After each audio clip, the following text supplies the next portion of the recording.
our great allies, President Duda, Prime Minister, Mr. Mayor, to all the former ministers and presidents, as well as mayors and Polish political leaders from all across the country. Thank you for welcoming back to Poland. You know, it was nearly 1 year ago I spoke at the Royal Castle here in Warsaw, just weeks after Vladimir Putin had unleashed his murderous assault on Ukraine, the largest land war in Europe since World War II had begun.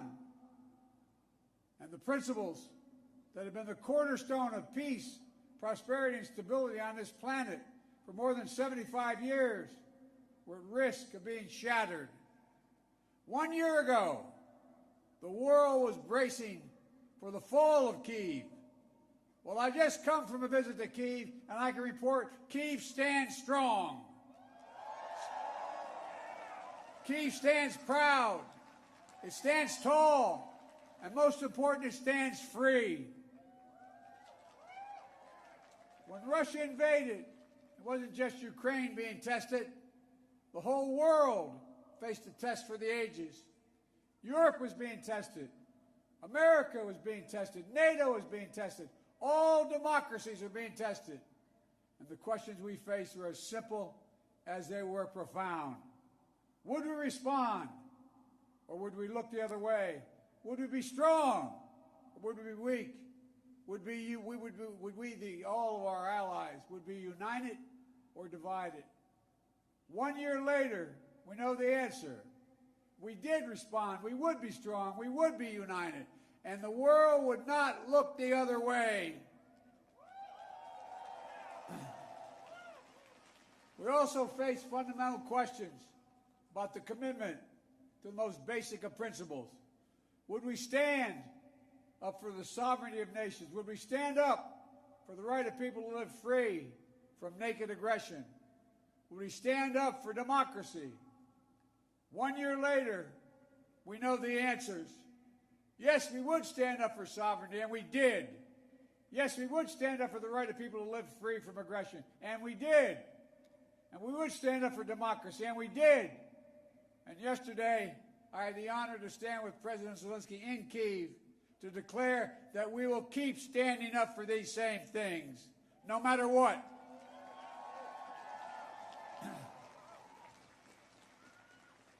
When President Putin ordered his tanks to roll into Ukraine, he thought we would roll over.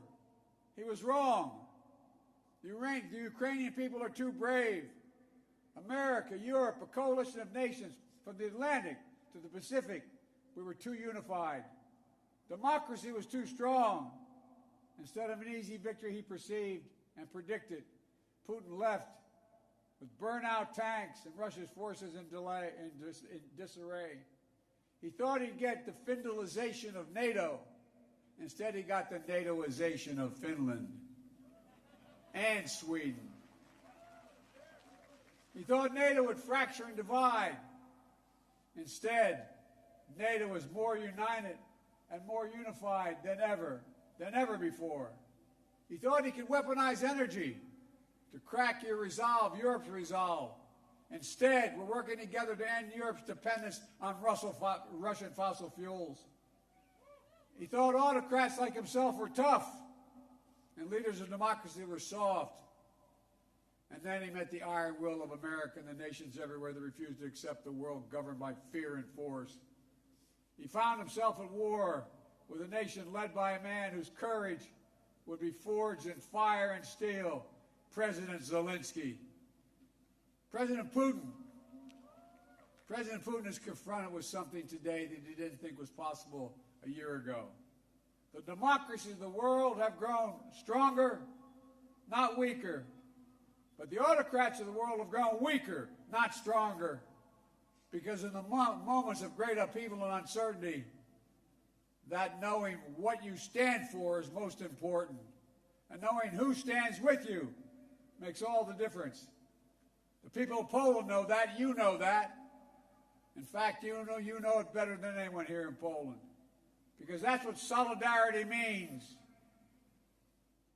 Through partition and oppression, when the beautiful city was destroyed after the Warsaw Uprising, during decades under the iron fist of communist rule, Poland endured because you stood together.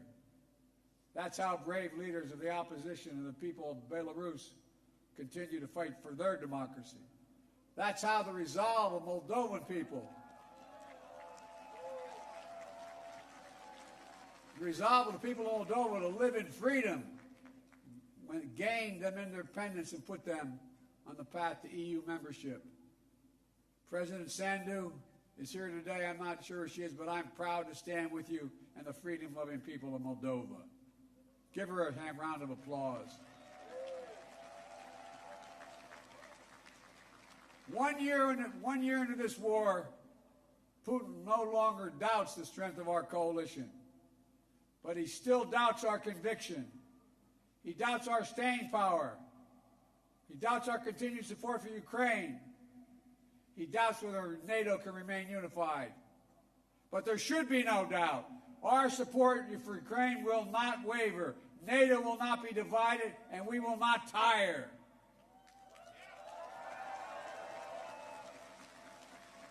President Putin's craven lust for land and power will fail, and the Ukrainian people's love for their country will prevail. Democracies of the world will stand guard over freedom today, tomorrow, and forever.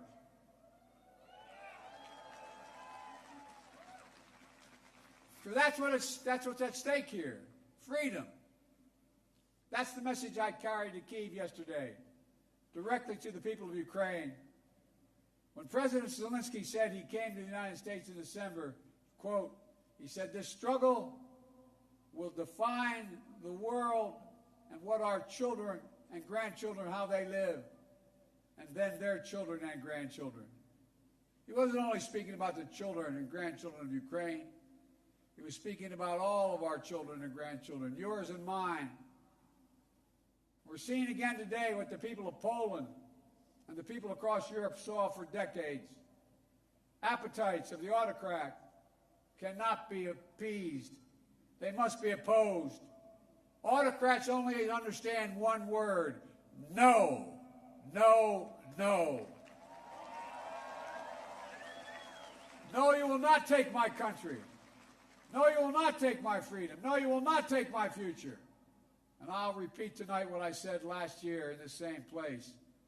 A dictator bent on rebuilding an empire will never be able to ease the people's love of liberty. Brutality will never grind down the will of the free. And Ukraine will never be a victory for Russia. Never.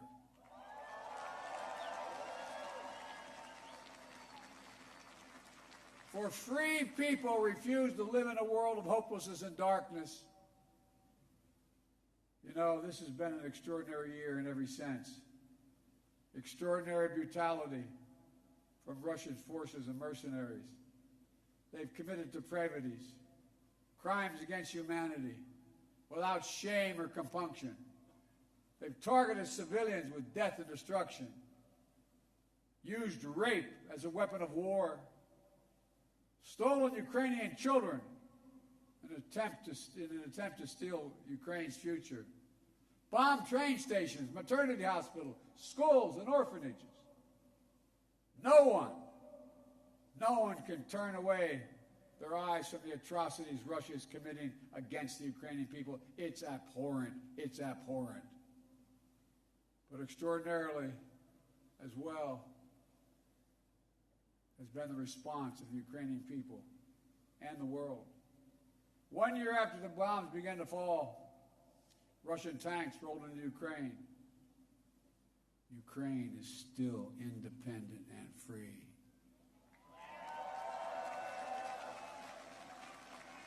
From Kherson to Kharkiv, Ukrainian fighters have reclaimed their land. More than 50% of the territory Russia held last year.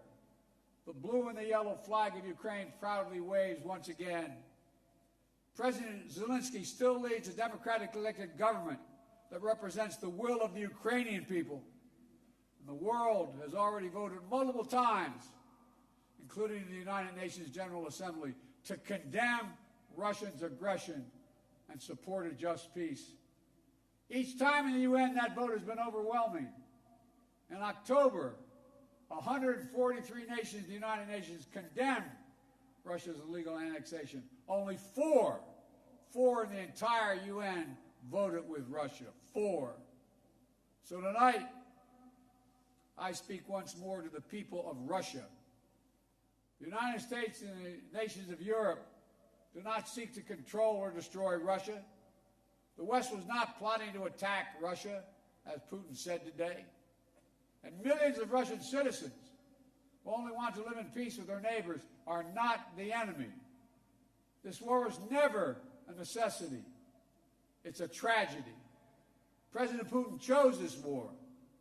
Every day the war continues is his choice. He could end the war with a word. It's simple. If Russia stopped invading Ukraine, it would end the war. If Ukraine stopped defending itself against Russia, it would be the end of Ukraine.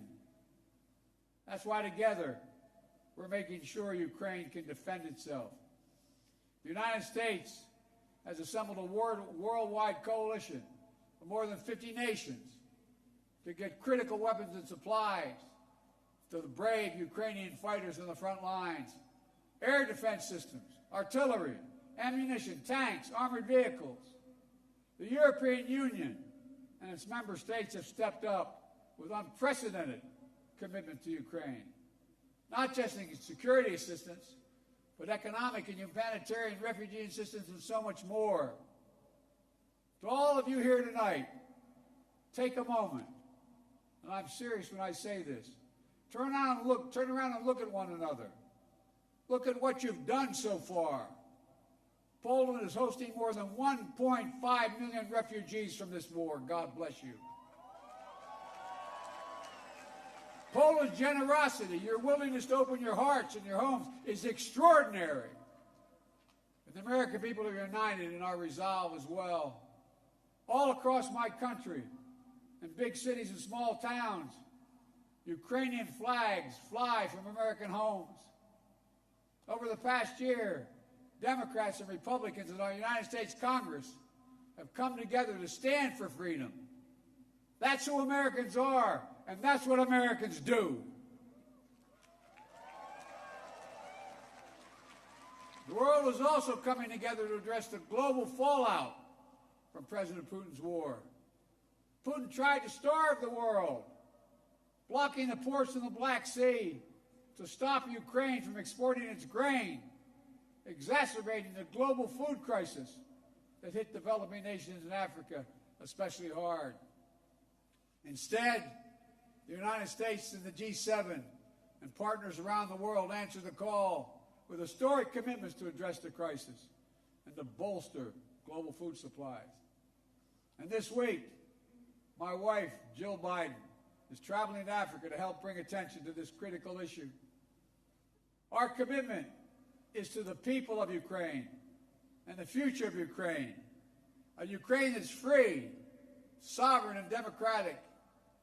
That was the dream of those who declared Ukraine's independence more than 30 years ago, who led the Orange Revolution and the Revolution of Dignity, who braved ice and fire in the Maidan, and the Heavenly 100 who died there, and those who continue still to root out Kremlin's efforts to corrupt, coerce, and control. It's a dream for those Ukrainian patriots who fought for years against Russia's aggressions in the Donbass, and the heroes who've given everything, given their lives in the service of their beloved Ukraine. I was honored to visit their memorial in Kyiv yesterday, to pay tribute to the sacrifice of those who lost their lives, standing alongside President Zelensky.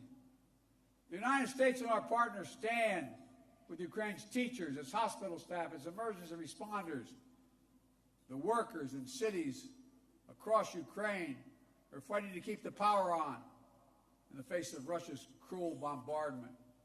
We stand with the millions of refugees of this war who found a welcome in Europe and the United States, particularly here in Poland.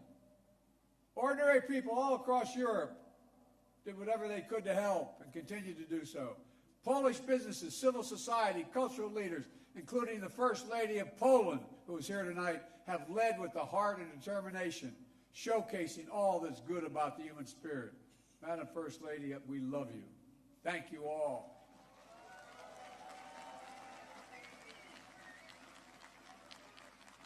I'll never forget last year visiting with refugees from Ukraine who had just arrived in Warsaw, seeing their faces, exhausted and afraid, holding their children so close, worrying they might never see their fathers, their husbands, their brothers, their sisters again. In that darkest moment of their lives, you, the people of Poland, offered them safety and light. You embraced them. You literally embraced them. I watched the looks on their faces. Meanwhile, together we made sure that Russia is paying the price for its abuses. We continue to maintain the largest sanction regime ever imposed in any country in history. And we're going to announce more sanctions this week together with our partners. We'll hold accountable those who are responsible for this war, and we'll seek justice for the war crimes and crimes against humanity continuing to be committed by the Russians. You know, there is much for us to be proud of over all that we have achieved together this past year.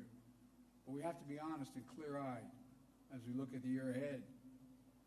The defense of freedom is not the work of a day or of a year. It's always difficult. It's always important. As Ukraine continues to defend itself against the Russian onslaught and launch counteroffensive of its own, there will continue to be hard and very bitter days, victories and tragedies. But Ukraine is steel for the fight ahead. And the United States, together with our allies and partners, are going to continue to have Ukraine's back as it defends itself. Next year, I will host every member of NATO for our 2024 summit in the United States. Together, we'll celebrate the 75th anniversary of the strongest defensive alliance in the history of the world, NATO. And let there be no doubt, the commitment of the United States to our NATO alliance and Article 5 is rock solid.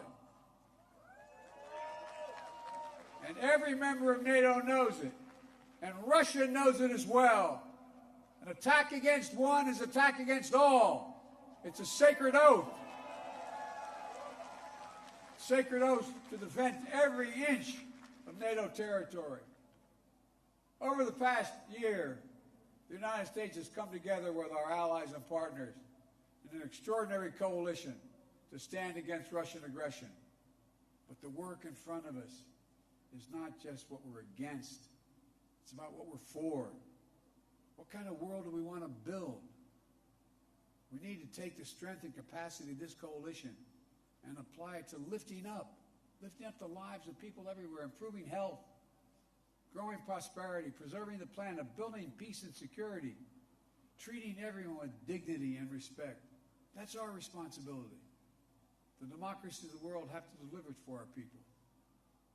As we gather tonight, the world, in my view, is at an inflection point. The decisions we make over the next 5 years or so are going to determine and shape our lives for decades to come. That's true for Americans. It's true for the people of the world. And while decisions are ours to make now, the principles and the stakes are eternal. The choice between chaos and stability, between building and destroying, between hope and fear, between democracy that lifts up the human spirit and the brutal hand of the dictator who crushes it, between nothing less than limitation and possibilities. The kind of possibilities that come when people who live not in captivity but in freedom. Freedom. Freedom. There is no sweeter word than freedom. There is no nobler goal than freedom. There's no higher aspiration than freedom. Americans know that, and you know it. And all that we do now must be done so our children and grandchildren will know it as well. Freedom. The enemy of the tyrant and the hope of the brave and the truth of the ages, freedom. Stand with us. We will stand with you.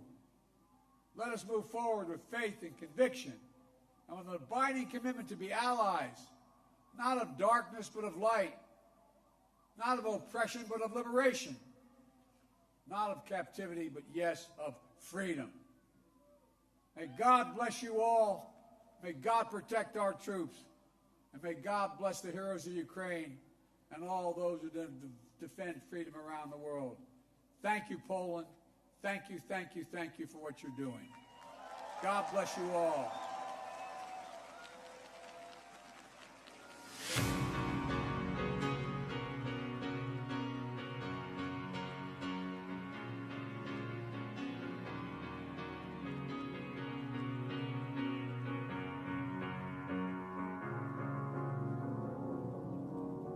Your sky